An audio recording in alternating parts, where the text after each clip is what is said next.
Chers entrepreneurs, vendre sa PME, c'est comme trouver le moment parfait pour porter un toast à un mariage. Tout est une question de timing. Vous avez mis tout votre cœur et toute votre énergie dans votre entreprise, mais pour maximiser sa valeur, vous devez jongler avec des facteurs externes aussi imprévisibles que la météo belge. Alors, comment naviguer sur ce terrain glissant? On y va. Premièrement, l'état de l'économie mondiale. Imaginez l'économie comme une fête.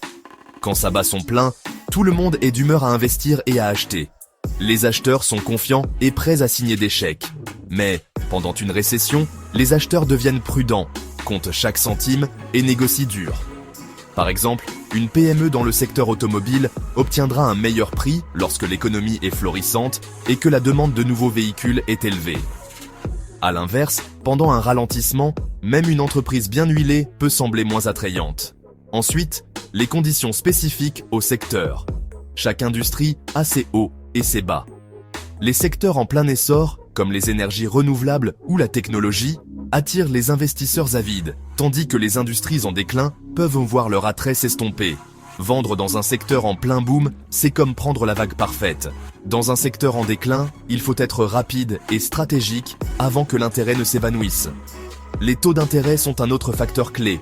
Des taux bas signifient des emprunts bon marché, ce qui incite les investisseurs à se lancer dans des acquisitions. Mais lorsque les taux augmentent, les portefeuilles se ferment plus vite que des huîtres à marée basse. Un environnement à taux bas peut créer des conditions idéales pour la vente, tandis que des taux en hausse peuvent rendre les acheteurs hésitants. Les politiques gouvernementales et les changements fiscaux comptent aussi.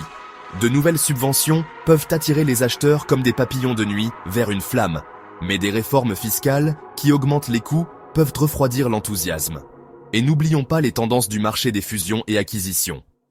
Tout comme la mode, il a ses saisons. Les périodes de frénésie d'acquisition sont idéales pour vendre, mais pendant les périodes plus calmes, vous devrez peut-être redoubler d'efforts pour séduire les acheteurs. La stabilité politique et géopolitique est également cruciale. Les investisseurs détestent l'incertitude. La stabilité attire les acheteurs, mais les bouleversements peuvent les effrayer. Enfin, l'ambiance générale du marché. L'optimisme et les prévisions économiques positives peuvent inciter à agir rapidement, tandis que des perspectives sombres peuvent ralentir les choses. En résumé, le moment idéal pour vendre votre PME est un mélange de calcul, d'analyse et d'un peu d'instinct. Comprendre les subtilités économiques, surveiller les tendances du secteur et garder un œil sur les politiques et l'humeur du marché peuvent faire la différence entre une vente réussie et une occasion manquée. Vendre une PME n'est pas seulement un acte financier, c'est un art. Alors, aiguisez vos sens, soyez stratégique et préparez-vous à transformer votre travail acharné en une transaction mémorable. Merci d'avoir regardé. N'oubliez pas de liker, de vous abonner et d'activer la cloche de notification pour plus de conseils pour entrepreneurs. On se retrouve dans la prochaine vidéo.